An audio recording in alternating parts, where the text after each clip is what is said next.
On peut dire que du jour de son incarnation et éminemment à l'heure de sa passion, le Christ s'est trouvé en osmose avec le péché des hommes, avec leur misère, en telle sorte qu'il a pu éprouver ce péché comme le sien, selon le vœu de son amour pour eux.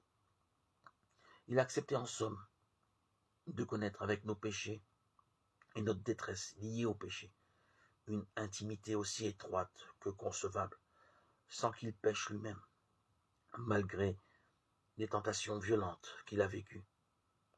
En vertu de cette intimité de compassion, il a subi l'oppression du malin et du péché des hommes, à la fois comme proie ou victime de ce mal.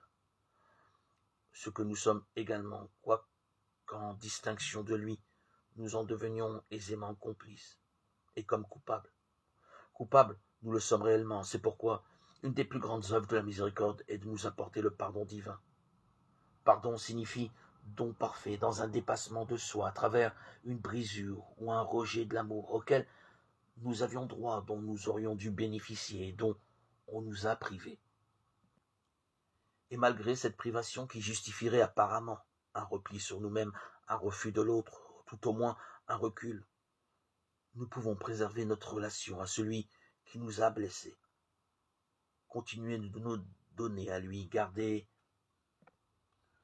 notre confiance de fond à son égard. C'est cela le pardon. De nous-mêmes, nous n'en sommes pas capables. Mais dans le pardon divin obtenu par Jésus-Christ, pardonner à notre tour nous devient alors possible.